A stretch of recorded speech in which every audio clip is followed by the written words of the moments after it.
Unang-una,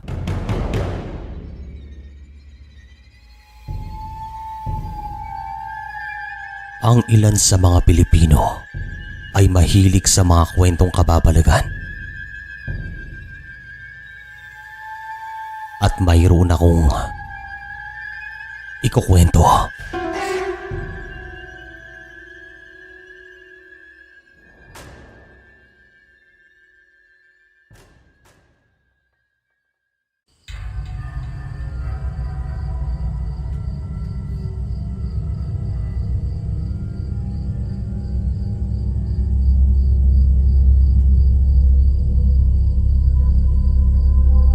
Magandang araw po sa inyo.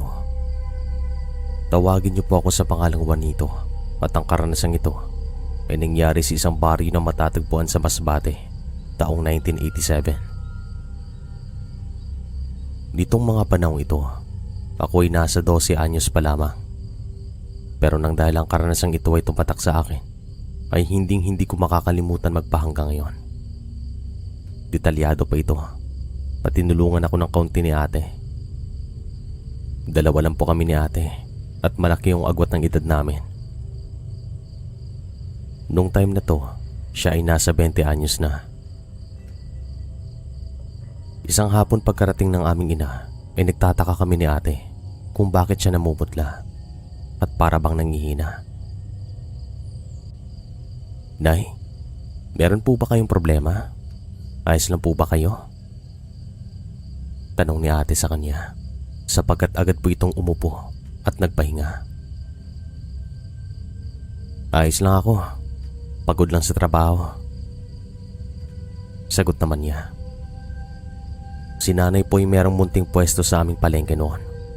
Si tatay naman ay isang karpentero at meron po silang proyekto noong mga panahong ito. At usually, gabi na po kung umuwi sa bahay kasi malayo ang kanilang site.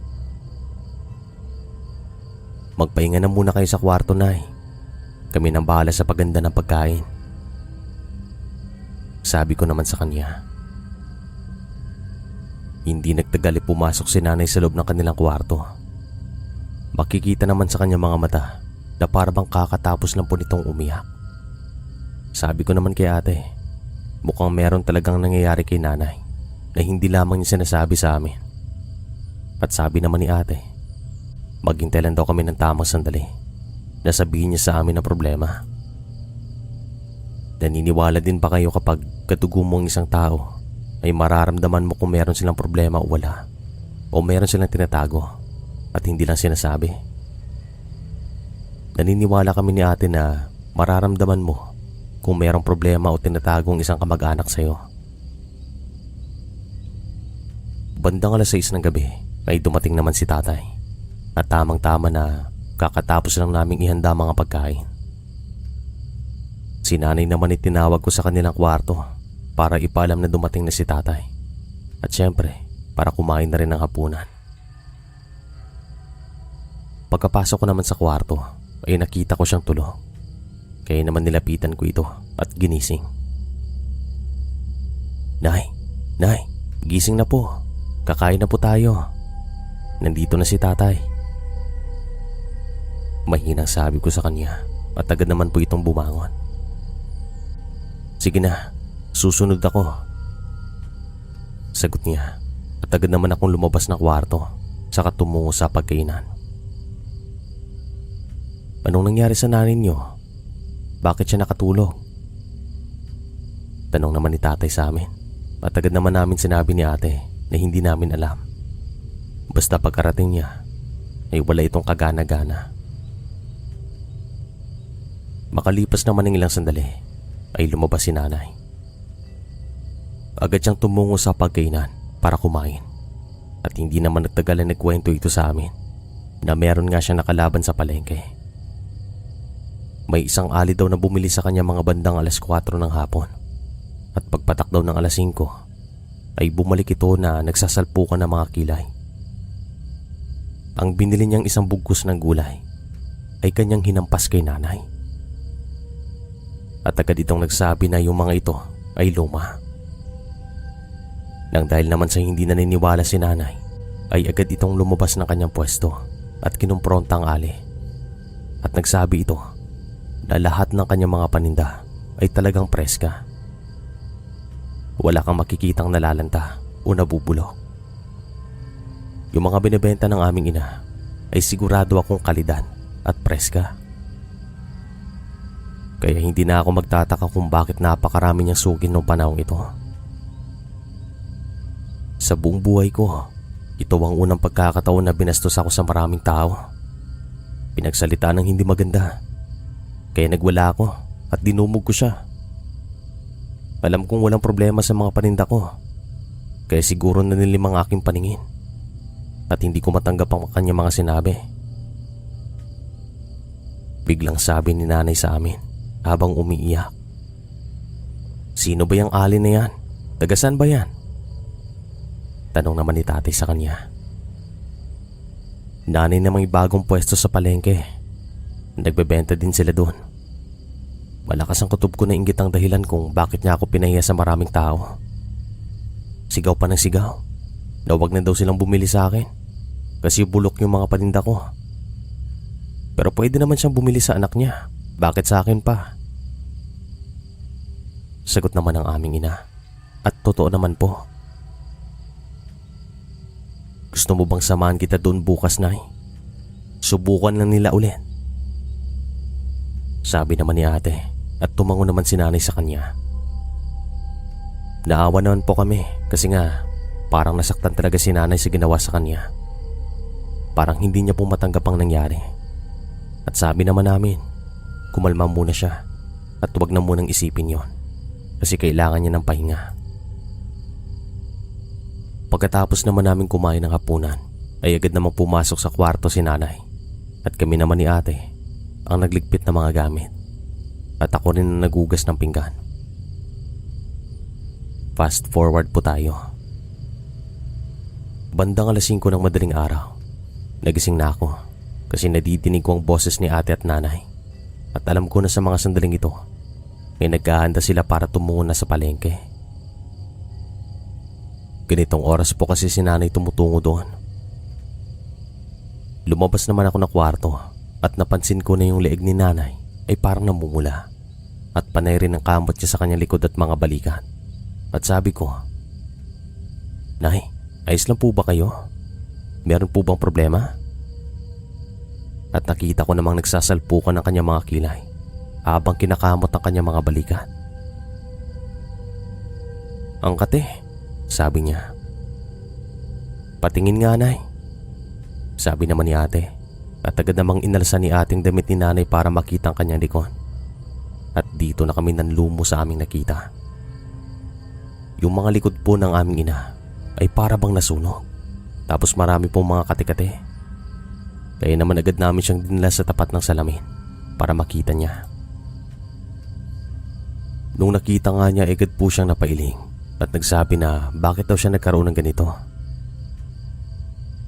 Kaya pala medyo mainit yung likod ko at medyo makate. Meron na palang mga ganito. Sabi niya at inisip talaga namin na baka normal lang na magkaroon ka nito minsan. Hindi po kami nag-isip ng mga bagay na merong kaugnayan sa kababalagan kasi nga wala pa kaming karanasan. Maliban dito, hindi pa kami masyadong naniniwala sa mga ganito. Kaya naman hindi sumagi sa isip namin na meron na palang nangyayaring hindi pangkaraniwan kay nanay.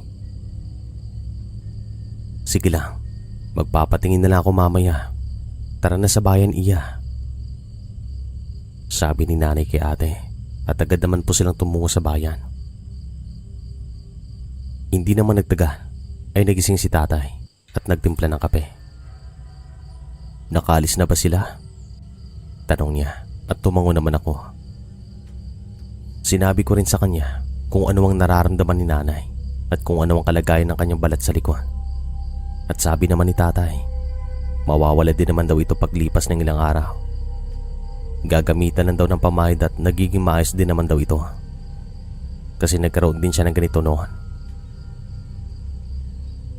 Sige tay, pero mas mabuti siguro na magpatingin si nanay. Kasi nakita ko na parang nangangati talaga yon. Sabi ko naman kay tatay at agad naman po siyang tumango. Makalipas ang ilang sandali ay tumungo na si tatay sa bayan. Meron po siyang dalang itak na nakasabit sa kanyang tagiliran. At syempre, kinutuban ako ng masama kasi baka meron siyang gagawin o baka maghihiganti ito sa nangyari kay nanay. Kaya naman nagsabi ako sa kanya na sasama ako at hindi naman siya tumanggi. Tumungo kami sa bayan at bago pa man sumikat ang araw ay nakarating na kami doon.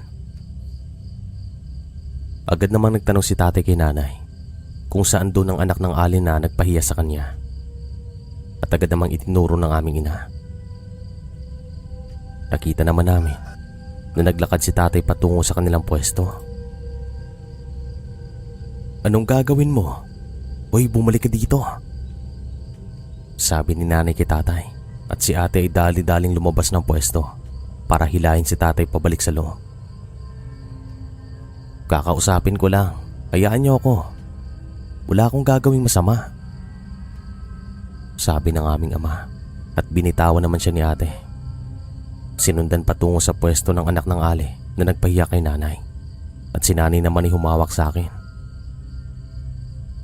Makalipas ang ilang minuto ay bumalik din si na tatay at sabi ni ate, kinausap nga ng mahinaw ni tatay ang anak ng ali at sabi daw niya, pagsabihan ng kanilang nanay na huwag umasta na maangas doon sa palengke sapagkat hindi pa man sila nakakapwesto doon, nandoon na si nanay. Doon po sila pinanganak sa bayan na yon at doon sila lumaki, kaya naman kilala sila ng mga taga-bayan. Maya-maya lang ay umuwi na si tatay kasi papasok pa ito sa trabaho at kami naman ni ate ay tumutulong pa rin kay nanay. At bandang 9:00 ng umaga, umuwi na kami kasi halos ubos na mga paninda ng aming nanay. Babalik na lamang ito mamayang hapon. Pagkarating namin sa bahay ay agad namang pumasok sa kwarto si nanay para magpahinga at kami naman ni ate ay tumambay sa labas. Dumating naman ang kanyang kaibigan at nagkayayaan ng mga ito na tumungo sa isang talipapa para bumili ng mga tinapay. At bandang 10:00 ay naisipan kong pumasok sa loob. At nang madaanan ko ang kwarto ni nanay at tatay ay tumingin ako sa kama kasi gusto kong makita ang kalagayan ng aming ina. Subalit sa maniwala kayo hindi, Sir Chris, meron ako nakitang malaking pusa sa bintana. Nakadungaw at direktang nakatingin kay nanay. Masasabi ko na sa unang tingin ay hindi talaga ito pangkaraniwan sapagkat ang kanyang laki ay hindi normal. Nay, gising! Gumising ka!" Pasigaw na sabi ko at agad naman po itong bumangon. At nang makita rin niya ang pusa ay dali-dali itong tumungo sa akin at yumakap at sabi niya, "Lumabas tayo, dali." Dali-dali kaming lumabas ng bahay at saka tumungo sa kapitbahay namin. Ang kanyang anak na mga binata ay tumungo naman sa aming bahay para tignan kung nandoon pa ba ang tinutukoy naming pusa. Pero wala silang makita. Hanggang sa nagsabi na po itong kapitbahay namin na tawagin na lang natin sa pangalang Jonah na baka inaaswang daw si nanay at baka buntis ito. Sabi naman ng aking ina, malabo na mabuntis ito kasi lampas 40 ang kanyang edad.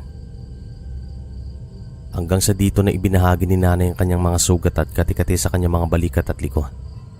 At sabi naman ni Aling Jonah ay magpatingin na daw si nanay. Kaya naman hindi kami nag-aksaya pa ng oras. Tumungo kami sa pinakamalapit na bahay paggamutan. Subalit, binigyan lamang ito ng isang uri ng pamahin at hintayin lang daw na mawala ang mga sugat at kati-kati. Kinahapunan, pagkarating ni tatay ay kinuwento namin ang mga naging karanasan namin. Hanggang sa nagsabi ito na mukhang kailangan namin ng albularyo kasi hindi daw tama o normal ang nangyayari sa bahay namin. At may kutob ito na yung nakita naming pusa ay isang aswang. Kaya naman bago pumatak ang 6:00 ng gabi ay umalis kami at tumungo sa isang tanyag na albularyo. Pagkarating namin sa kanyang bahay ay agad naman niyang tinignan ng likod at balikat ng aking ina. Tapos meron po siyang sinindihan. At nung kumalat ang usok ay talagang matapang. Hindi po ito insenso at hindi ko rin alam kung ano ito. Basta matapang ang amoy. Sabi niya, hindi niyo ba napapansin na sinusundan ng mga langaw ang nanay niyo?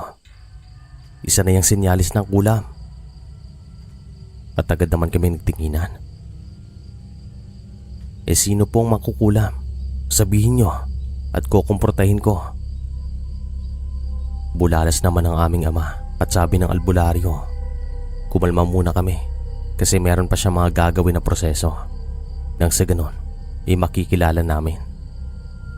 Maya-maya lang itinawag naman niya si nanay at pinapasok sa loob ng isang silin. At silang dalawa lang tao doon. Hanggang sa narinig naming sumisigaw si nanay na para bang nasasaktan. Tumayo naman kaming tatlo kasi pupuntahan namin siya. Pero hinarangan kami ng apo ng albularyo at sinabihan na ayos lang daw si nanay, kaya huwag kaming mabahala. Meron ng ginagawang kanyang lolo para makilala daw namin na mangkukulam. At maya-maya lang ay narinig namin kinakausap ng albularyo si nanay. Pero iba-iba yung sinasagot ng aming ina. Yun pala Sir Chris, kinakausap ng albularyong mangkukulam sa pamamagitan ng katawan ni nanay. Kaya naman nakakahilakbot. At dito na nga namin nakilala kung sino ang nasa likod ng kulam. Siya lang naman ang alin na nagpahiya kay nanay sa bayan. At inggit nga daw ang dahilan kung bakit niya yun ginawa. Kasi halos lahat daw ng bumibili ay nakukuha ni nanay. Nagbabala naman ang albularyo sa kanya na kung magpapatuloy ang panggagambala ay hindi ito magdadalawang isip na lusubin siya. At humingi naman ito ng paumanhin at nagsabi na hindi na niya gagawin ulit. Maya-maya lang ay bumalik sa normal si nanay at sabi ng albularyo, meron pa daw lahing aswang ang alin na kumulam kay nanay. At sa maniwala kayo hindi, patapos ang araw na ito ay hindi na muli silang nagpakita sa aming palengke. Kahit yung anak niya, umalis. Binigyan na rin kasi sila ng babala ng aking tatay. Kaya ayon. Maraming salamat po sa pagkakataon na ito. Hanggang dito na lang po ang kwento.